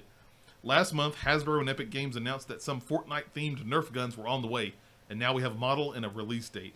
The first Nerf gun from the line is the Fortnite AR-L Blaster, and it features rapid-fire, motorized blasting, and flip-up sights. It also comes with a 10-dart clip and 20 elite darts. The blaster now joins another product of Hasbro and Epic Games partnership. The two also released a Fortnite version of Monopoly earlier this month, complete with health points instead of money in Fortnite's ever-present storm. The Nerf Fortnite ARL Blaster will be available June 1st, 2019 for anybody who just can't get enough of the game. It will cost $50. I mean, I'm happy that they keep making money, but dude, seriously, a Fortnite AR Nerf gun. And you know what? I can't laugh too hard about this because they are also making Overwatch Nerf guns, and I would sure as hell buy the snap out of those in a heartbeat. I think they already had talked about the Diva Blaster. But yes, if you cannot get enough Fortnite, you want to actually relive it in the comfort of your own home when you're not on the computer, you'll be able to do so for the low price of $50 next June. This is dumb. The Diva one and the Reaper ones are did you see that? Stupid. I looked them up. Yeah, Rurutu, they... Stop. Rurutu, you somehow put that evil on me, and I don't appreciate it. Hey, look, all I need is a Soldier 76 one. I'm done. Done. We know you're going to have the Hanzo one. The boat. Oh, dude, that would be cool. Sorry. Geeking out a little bit. No. That is all the news. Wow, 1 hour and almost 20 minutes into this podcast episode. That's the news we have. I told you it was going to be a jam-packed episode. Well, it does make sense because, you know, we've got extra life, so we won't be here next week. Rock Punch Cast. No Rock Punch Cast next week. So, a little extra big one. No, and the BlizzCon wrap-up episode for Tank and Spank may or may not happen next week. Maybe the week after. We'll see what happens. It depends on timing because Extra Life is going to be going on at the same time as BlizzCon, and God help us. Like this week, there's a lot of crap going on here. But, ladies and gentlemen, let's get to topic of the show. But guess what it is? Surprise. It is Red Dead Redemption 2. And we're going to talk about the game, and we're also going to talk about realism in gaming, because it very much relates to what a lot of people's opinions and thoughts have been of this game. And so, just for people, if you are one of like the 12 people that did not buy this game, I have gone ahead and linked the Open Critic reviews totals for Red Dead Redemption 2. Spoiler alert, it got a 97 based on aggregate scores from around the industry. Red Dead Redemption 2 is doing pretty well. What was interesting, though, was that when impressions started coming out on the game, I'm not going to say it's been praised universally, but I think there have been a lot of more criticisms than some people expected. Some criticisms, some like this game isn't for me, da da da da, for whatever reason. Okay.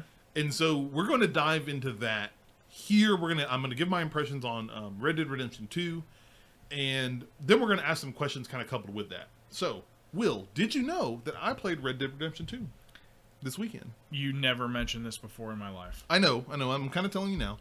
No. And for people if you're in Twitch stream right now, if you have any questions for me on my thoughts on the game, let me know. We'll read them out here, and I'll answer them the best that I can. If you haven't had a chance to play it yet, Will, do you have any questions for me? Otherwise, I'm just going to go on my spiel, and maybe you can just... No, I do have to ask you a question. Like, are there any like serious stealth mechanics in the game? No. Okay, so there's no sneaking around to be the ninja cowboy assassin. No, you have like your crouch button, because in crouching you make less noise, of course. Mm-hmm. But there's not like you're hiding. It's not like Assassin's Creed where you hide in the bushes and you like. At least from what I've played so far in the first couple hours I've done, you're not jumping in and like, ooh, I'm hidden and nobody can see me. Nothing like that. It's gotcha. I will definitely say it. The feel of this game is very much like a Grand Theft Auto game.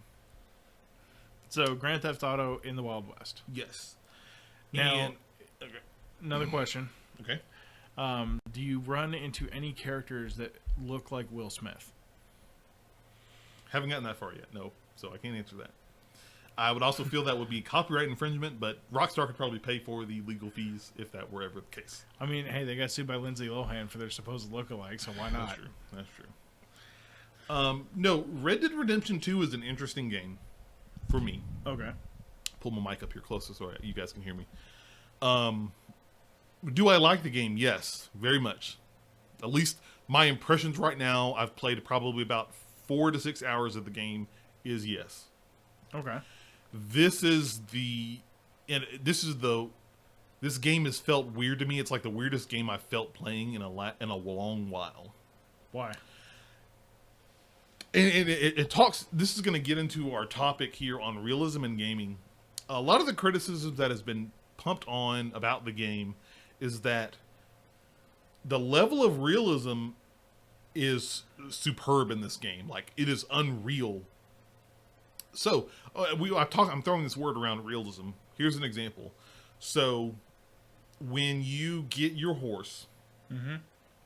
you have your main horse. That's the one you kind of keep, this is the one when I whistle, it comes to me. You can ride any of the horses you want. When you get off your horse has a satchel, and you can put equipment like guns and stuff there. Mm-hmm. When if you're riding a horse and you go off on a mission, if you leave your horse, any weapons and stuff you have on the horse will not be accessible until you get back to the until horse. You have to actually pull it off the horse and say, okay, I want my carbine rifle or my shotgun. Let me equip it and then go out and do whatever I need to do.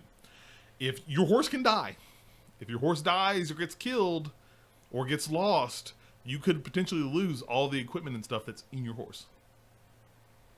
Because it's with that horse. Now, can you loot the body of your horse to get your stuff back? You can loot horses. That you can walk up to them and they're like, you can check the satchels and get items and stuff like that from them. Okay, so you could be an unsavory character, go into a town and start, let me check this horse out. You could be doing that. And of course, you'll be marked a thief. You might have a witness there. When you start the game, you're in this. You're kind of in the mountains, the snow mountains here. They teach you mechanics such as other examples of this realism. You have to change clothes. So whether you're in a colder or warmer environment, depending on how the temperature is, if it's too hot and you're wearing this huge winter coat, you'll see on your health meter, it'll show a little icon saying you're too hot, and that could affect your stamina and how much you can run. It could also affect your health as well until you actually change out of the clothes. you will get dirty. When like you're in a town and when it's raining, it gets muddy, and you like fall in the mud if you get into a fight. You will stay muddy. You actually, if you want to get cleaned up, you actually have to go and take a bath. Like you'll go to a hotel and take a shower and take a bath, and do stuff like that. When you hunt for animals, they walk you through the hunting mechanics.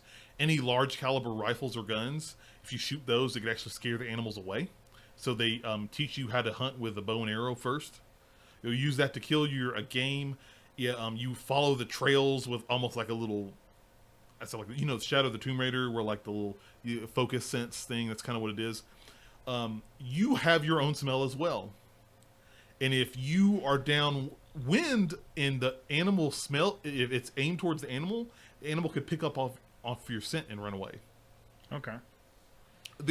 I could go on and on literally for minutes, hours, as long as we want, talking about some of the details and the realism in this game. But I will definitely say it is unparalleled how detailed and realistic this game is. When you hunt animals, you have to take the animal, you have to put it on your horse, and you have to take it to your camp in order to collect it. It's not just like you walk over the body and it's like, and you have to take it there. You could skin the animal right there and get skin and other items. So here's a question: Have you killed any like excessively large game that your horse can't handle yet? There was a quest I went on to hunt a bear. I got mauled completely. It was a one-shot kill. The bear literally ran at me. I tried shooting it 3 times. It jumped on me, dead. It was done. Game over. Some animals like wolves and whatnot, if your horse gets startled by them, your horse could actually gallop away and leave you, like kick you off and leave you there and run away until the animals are dealt with if you stay around them too long. There's a mechanic where, speaking of realism, for the horse, you have to keep your horse fed. If you keep your horse fed, it will keep its stamina. You have to like feed it. You have to clean it, so you'll get a brush and you can brush the horse. That helps your bonding. And as you bond deeper with your horse, you can do more things with it. It'll run faster for you. You can talk to it from further away. You can do other little hops and tricks and stuff like that off of it as you go in the later missions. So if you don't attend to your horse, you could have like a crap horse the whole game, where it has like low stamina. My horse's stamina is like almost filled completely, because I think I'm like bonding level 4 or 5. Right. So that was really, really interesting there. Like when I put the I think we hunted deer the first time. I put the deer on the back of the horse. As I'm trotting, my equipment and the deer, they're bouncing up and down, like just like you would expect on a horse. Like, so all my equipment is bouncing independently, which if you're a game developer or know a lot about game development, that's impressive. If you're seeing and hearing that, the sound design and the music is top notch. You have to clean your guns. So if you continue to use your guns over time, they'll wear down. Right. So you actually have to, you get gun oil, and you actually wipe down and clean your guns to improve their stats and put them back to where they're supposed to be. Yeah. I'm familiar with that. Yeah, I bet you are. Yeah. In the store, when you walk into like general stores and stuff like that to buy stuff, you can go up to the front desk and he has a catalog and you can find the items you're looking for. Or as you walk around the store, there's no menu. You go up to items and pick them up, and you choose whether you want to buy them or not. Interesting. Separately. It was, again, like the realism in this game is so crazy. I'm not 100% sure how I feel about it yet. I've talked to Chris about this, the other third of our Rock Punch team, about this. I've talked to you a little bit about it. This is the first time we're really talking about it. Like, in depth, yeah. I don't know how I feel about the realism. And that's been echoed a lot in reviews and impressions that other people have been playing around there, because in talking about the realism of gaming, if I tell you that a game feels gamey, you kind of have an idea of what I mean. Feels like a game. Like, the analogy that I use because I've been playing it is Assassin's Creed Odyssey. If a body gets dropped there, I can go and grab it, walk across the items, and it'll pop up in my inventory. Right. If I do that on Red Dead Redemption 2, I have to actually pick the item up and put it in my satchel. If Phobos, my horse in Assassin's Creed, flies off and goes somewhere, or gets trampled or whatnot, guess what? I can whistle and Phobos comes back magically. Right. If my horse in Red Dead gets killed, it's gone. I've got to find a new horse. Yeah, Rutu here in chat saying it's not a game, it's a cowboy simulator. Yeah, what's funny is that could borderline be what it is. You're right on the nose, Rutu. It's so crazy. It's so awesome how detailed this game is, but I know Chris was watching me play and he was like, I don't know if this is kind of the game for me. It sounds like really... Some of the stuff you do could be seen as tedious. I will definitely say this game, if you compare it to Grand Theft Auto, is not... My initial impressions is not a fast game. This is a slow game. Like, I'm still in the first kind of area, town, and I've had to kind of prep and put my mindset in as like, I have to take my time with this game. This isn't something where you're going to be like, let me jump on the horse and run to point A and run to point B and get this quest done and be done with it. So it has no feel like Horizon Zero Dawn then? No. Horizon Zero Dawn has that kind of gamey feel where you can kind of go in your menu and like switch bows and whatnot. No. You gotta go to your menu. You can only have a maximum. So you have your pistol in your holster. You have long arms, which are your long range weapons, like your rifle and whatnot. One's on the one side and one's on your back. So I can carry my carbine rifle, my bow and arrow, and my pistol at the same time. But if I want to carry my shotgun, I've got to switch out my carbine rifle for it, or my bow and arrow for it. It's like I mean, I get it. I mean, we do something very similar in Destiny. You only have 3 that you can quickly access, and you got to go into the menus and switch them out. I get that.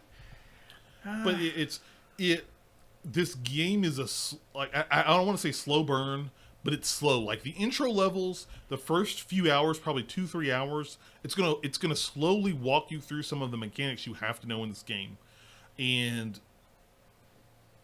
after that, once it starts opening up, when you get off the mountain, then you kind of start seeing the game mechanics and whatnot. But like going through town, perfect story about Realism. I was on my horse going through to a mission, and I stumbled across this area where these 3 guys were building a house. One guy was the dad, and he was teaching the 2 people how to build the horse. So when you walk up to people, you can hold L2, and it'll bring up this interface, and you can like do different things to them. I can rob them, I can greet them, or I can antagonize them. Okay. And I greet this guy, say, "Hey, mister, how's it going?" And he starts rattling off about how he's his 2 sons aren't worth a damn, and he's brought them out here to build a house so they could learn something and become men, and they're screwing up. And he's like, just go sit down. I don't get time to deal with you right now. But it was a cool little story. And I say bye, whatever, not think about it. A few hours later, I'm doing another quest, and I just happen to run by that same area. All of a sudden on my map, it starts gunshots start going off. Pew, pew, pew. What the hell's going on? Walk over here. Apparently, the dad and the 2 sons are behind their wood stuff, and they're being attacked by these robbers. Okay. I could have ridden by, but I stopped, and I hop off my horse to help them out, and I start shooting at them. The dad is like, "Hey, get out of here. This isn't your fight. This has nothing to do with you." And I go over there to sit down. The dad gets shot and killed. And the 2 sons are like, "Oh my God, da da da." So they run back behind the house, and they end up running away. And so now I'm left with killing these guys here. And while it wasn't like, it had nothing, it was not a quest, it was nothing, it's just something that happened in the world spontaneously. There are random times where I'm just trotting along, all of a sudden this cart comes down and blocks the path, and these 3 or 4 guys come out with guns.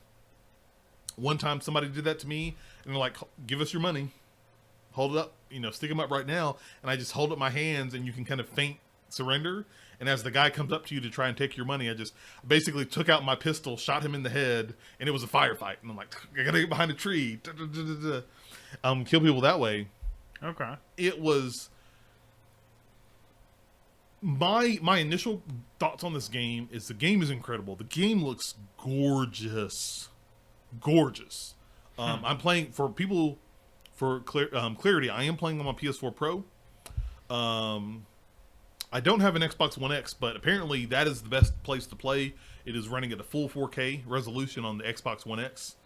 I think it's like a weird, like 1920 by 2160 on the PS4 Pro. It looks great, but there's still some faint artifacting if you look hard enough on the console. But on my TV, my 4K TV, it looks great. Okay.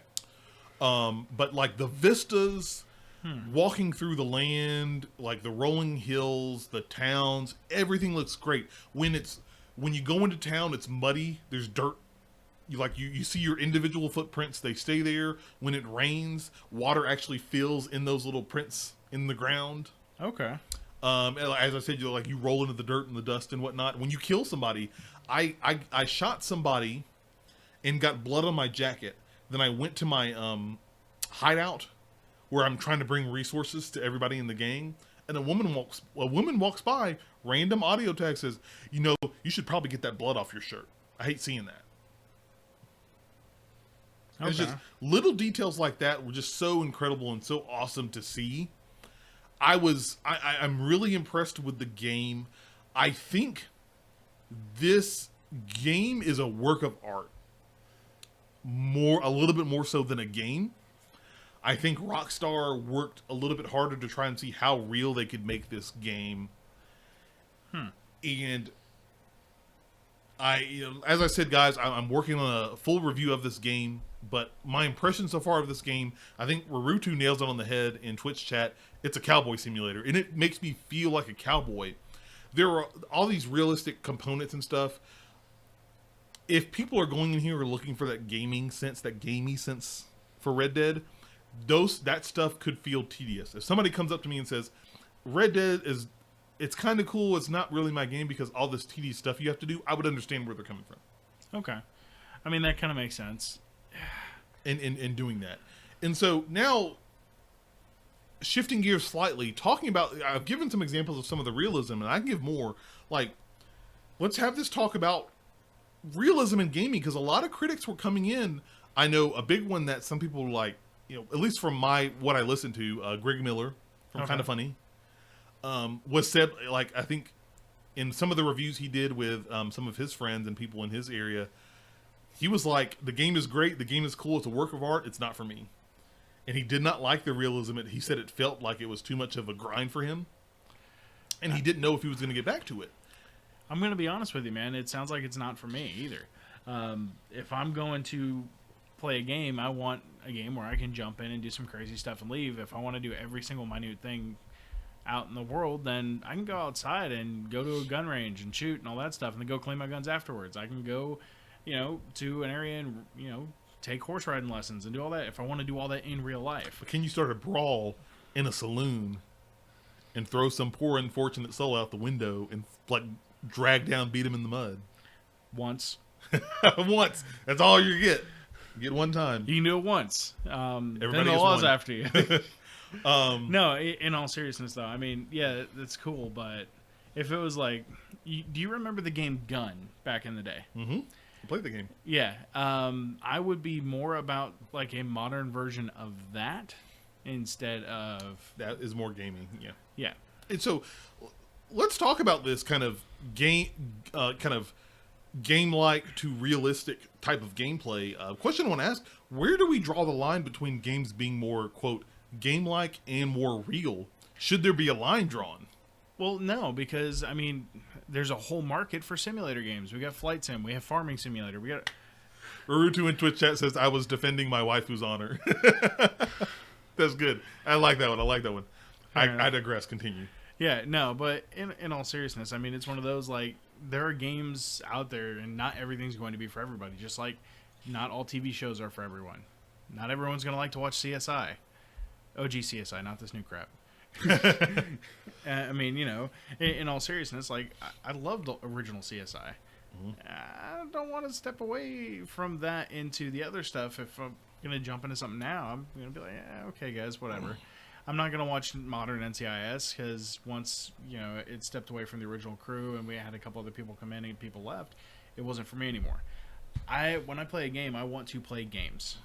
I don't want to do every single little task. If I wanted to fly the ship from one point to the other in Destiny, I kind of don't do that sometimes, but there's an example of like, let me just go from here to over there. I don't want to have to go to orbit and then choose then. I mean, that was the big like quality of life thing they changed. Yeah, Destiny 2. Yeah, they did. so They did. I mean, yeah, he brings up a good point. Kingdom Come Deliverance was a simulator too that didn't get any replay value for him. I mean, I play games to go play a game. If I want reality, I can step out my door. Some people play games for simulator reasons.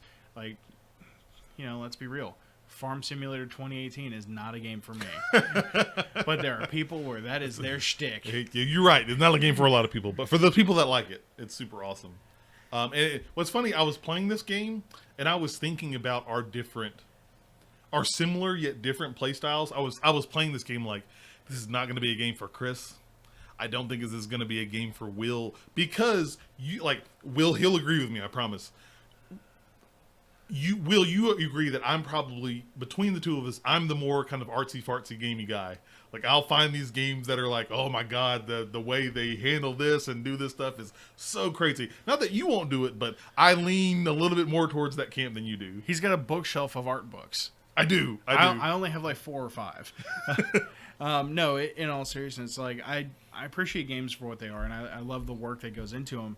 But for me, like if I'm playing a game, 90% of it is like, oh man, I don't want to go outside and deal with this crap right now. Let me just go and do this as a form of entertainment, and I'm happy.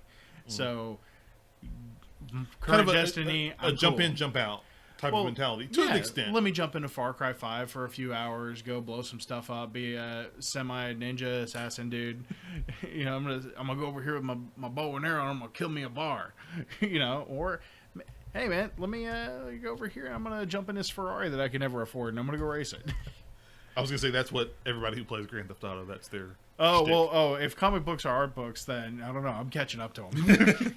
But it's like this line of game like and realism. I know some people were online saying like, this is saying, I think the comment that people have been saying to the effect that this game sucks because you have to do all this stuff.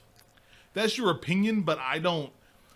That doesn't mean the game is bad. It just means that, okay, cool, it's not for you. Like, look, man,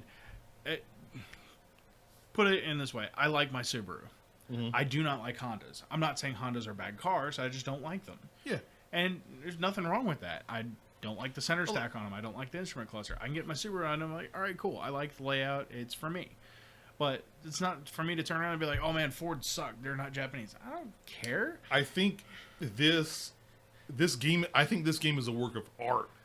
It's like, you could definitely, everything I've described to you, a little bit I have, like, you can definitely see the work that the developers put into this game, like all the crunch that they did. You could definitely see it in the game. Some of the thoughts I have, and I'm definitely going to talk about it in the review, and I know you'll relate to this, and kind of why I said this was like a slow-paced game, and what this realism. Remember World of Warcraft, when they opted not to put flying immediately in the game? And how people freaked out. And you had to go basically do all this huge achievement and basically explore the entire world before you got the flight. Let's take that a step further. Remember World of Warcraft when flying was an Outland only kind of thing. Mm-hmm. And it's like you had to be level 40 to get your mount, and then you're walking everywhere, which made it a slow burn. It's very similar to that. I mean, I keep going back and forth to the different comparisons because, yeah, everything you're saying is I probably wouldn't enjoy it. Part of me would, but if I want to go brush a horse, I can go down the road and you would enjoy it, but I think it would feel a little tedious to you because of some of the smaller maintenance mechanics you have to do.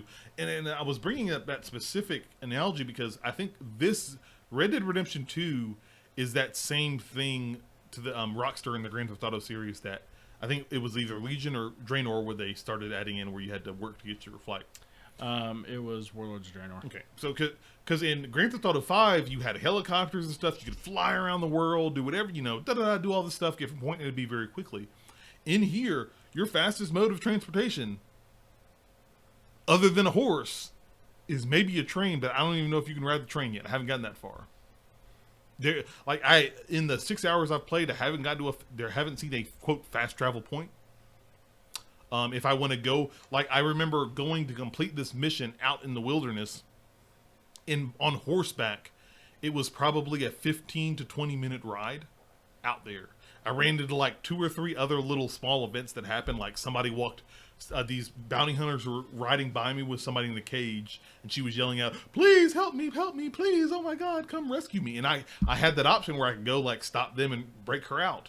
I turned a corner while I'm riding the horse, and this guy comes out in jail garb with chains on his feet, and he's like, "Please shoot these chains off me. I want to be free." And I shoot the chains off him.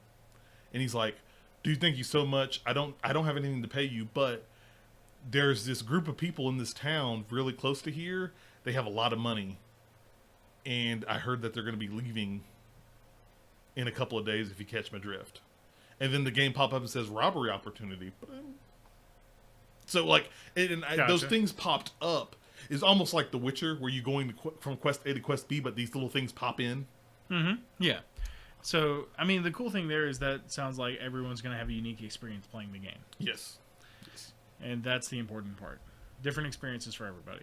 But I don't think the argument that because of the tediousness of how you have to clean your horse and hunt and do this and that should invalidate this game from being one of the best games of the year.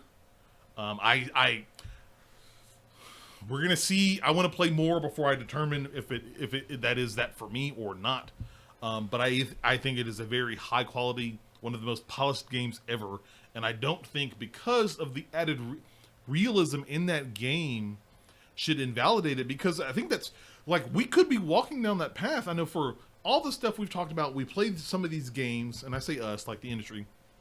We play these games and we talk about how, man, it would be cool if they added this little thing or this small little thing or this little tweak. But when some people get that game, that literally some of the stuff they've been asking about, a game does that. They're like, it's tedious. And where do we balance that? Where do we find that balance? Where's the line that we draw to say this is, and it may not be from an industry standpoint, but from a personal standpoint, is this game too real for me? Is this game too gamey for me? Yeah. No, so I guess you would say Assassin's Creed is very much the gamey side of things, or Far Cry 5, right? Mm-hmm. And then on the other side of this, I'd say this is probably in the middle, and then you got Farming Simulator and Flight Sim on the other side. Yeah. Rurutu says, "I think best game of the year," quote, "is very subjective for this game." I think game of the year is subjective for everybody. That's why we have hours of arguments about it. Yes, we do. Stay tuned. 2018 is coming. But it's so, I want to see more games like this. Yeah. I think that I like these intimate things. I really did feel like I was a cowboy in the Old West, going through, having to do all this stuff. I'm walking around man, I'm dirty. I'm gonna go take a bath real quick. Let me go take a bath.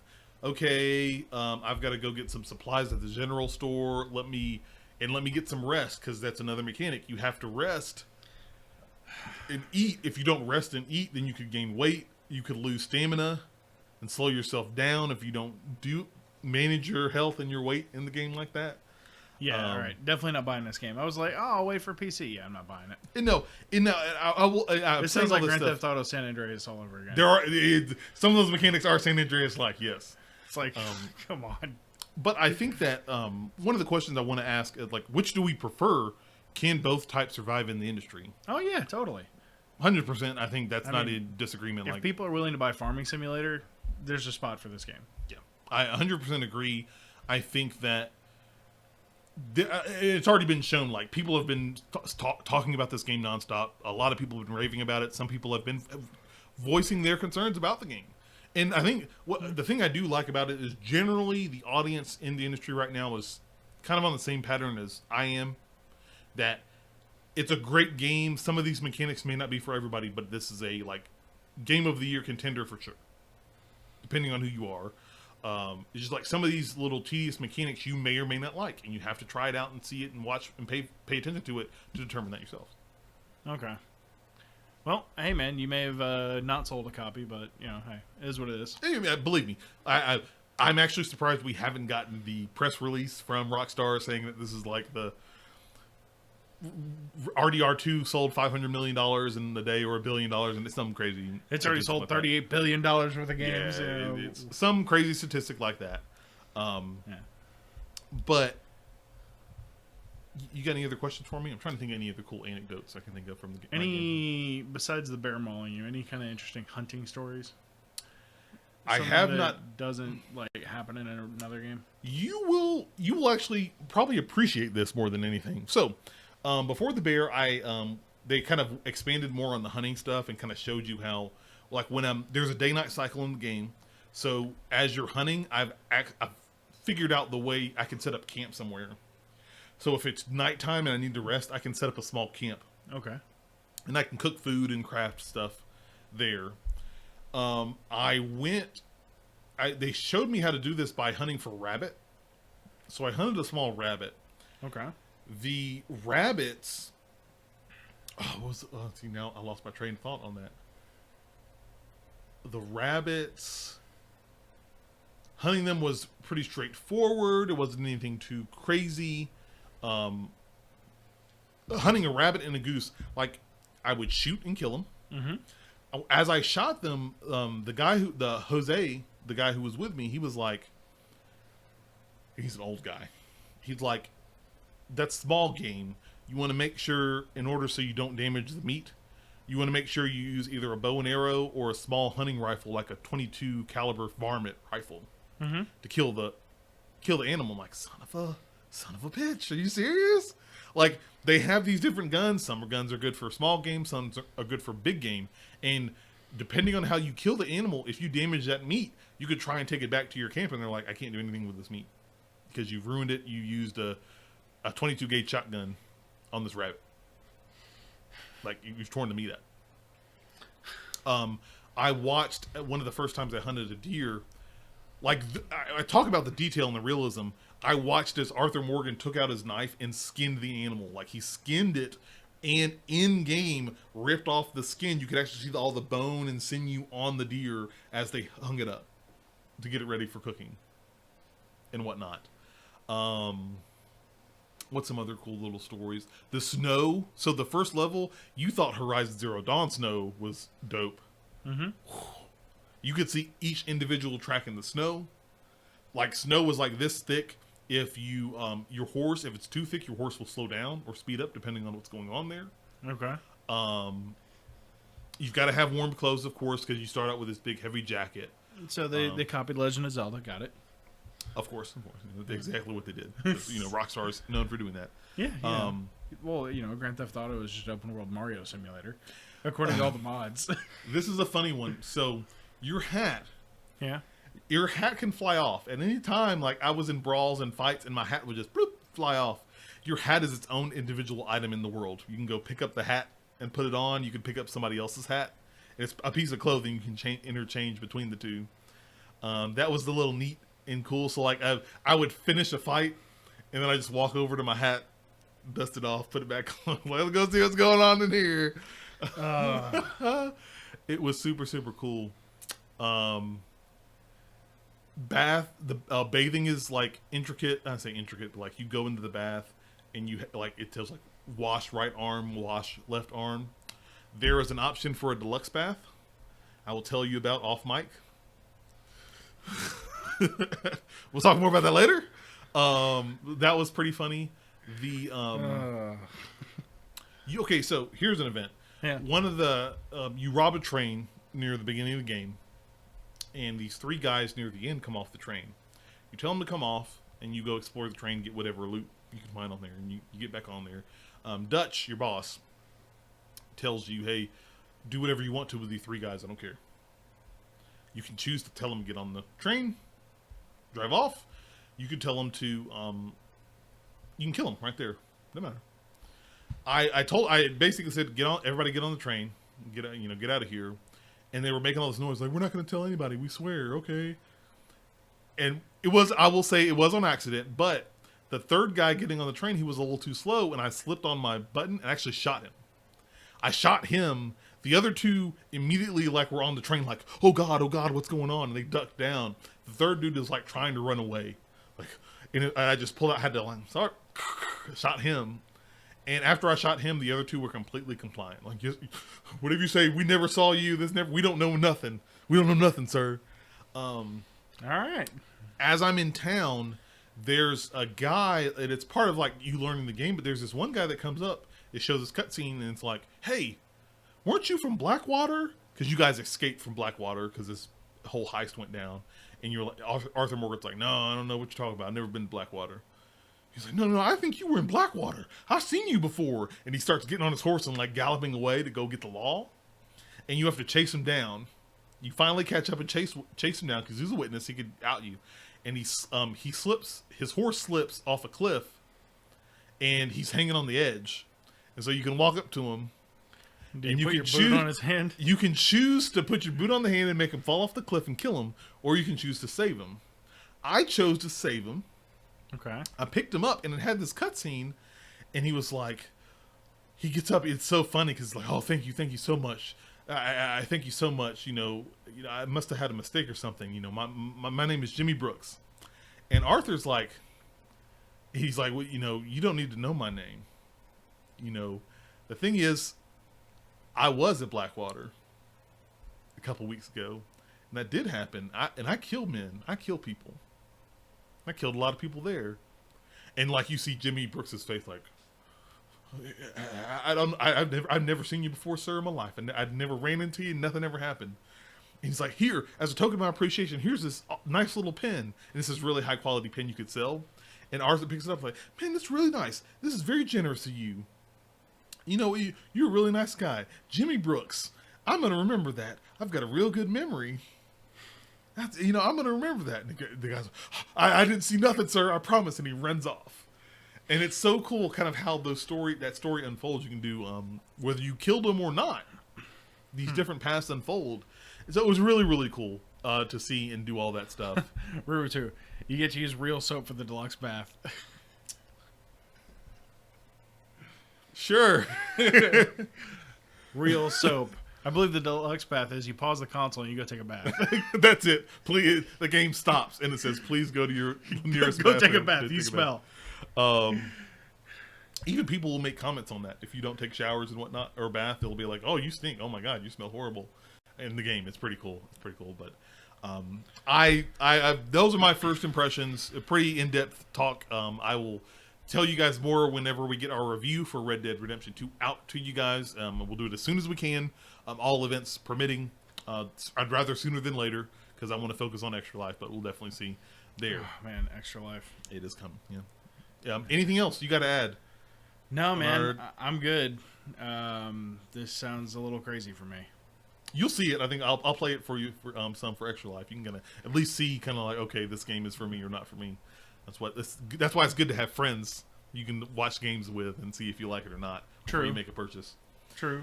But what do you guys think, everybody listening and watching? What do you think of Red Dead Redemption 2? What are some of your thoughts? What do you like? What do you don't like? Let us know over on our Discord channel. There, if you're subscribed to that. If you haven't yet, go ahead and jump in our Discord channel. Check the show notes. Check Twitch chat. Or let us know over on our social media stations over at Rocket Punch Go over on Twitter. We're definitely excited to hear your guys' thoughts on the game so far. Other than that, guys, thank you so much. That is it for episode 121 of the Rocket Punch Cast. A pretty meaty, pretty long episode. 2 hours. Oh, is that all? Only 2 hours there. You made me want to play Red Dead and not play Red Dead all at the same time. It's like, it's a game you definitely have to try there, and I'm going to try and elaborate as much as I can when I do my review. But guys, thank you so much for watching and listening. Thank you guys so much for all the new subscribers and everybody we have out on Patreon and on Twitch.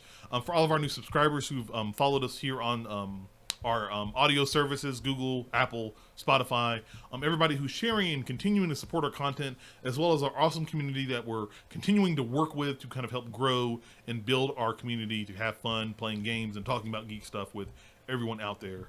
We could not do what we do without your guys' continued support, so we thank you so much for it. Yup. Remember, RocketPunchGo.com is your place to find all of the content we do here at Rocket Punch. If you want to help support the show, head over to patreon.com/rocketpunch. There, you don't want to miss that. And then, other than that, I think that's it. Remember, guys, again, Hollow Week streams are going through 28th through the 31st. If you are watching this episode live on stream as we stream it, do not go anywhere in Twitch chat. We're going to be jumping into some Resident Evil 7 here in just a couple of minutes. We've got the schedule laid out for you guys. And again, spread the word. This Saturday, November 3rd, 12:01 a.m., we are starting our Extra Life stream. We're going to be streaming all day Saturday, having fun, playing games, getting sleep deprived, getting Chick-fil-A biscuits. You know, just we're not sponsored by Chick-fil-A, but we would gladly accept a Chick-fil-A sponsorship. We will, the drop of a hat. Probably about Red Dead 2 and a drop of a hat. There you go. So definitely check out our events and all the cool stuff we've got coming later to you guys here. But again, you stay for the stream here. We're going to be streaming Resident Evil 7 for all of our Twitch viewers here in just a couple of minutes. Other than that, guys, everybody tuning in and listening, thank you so much for joining us here. We will see you next time.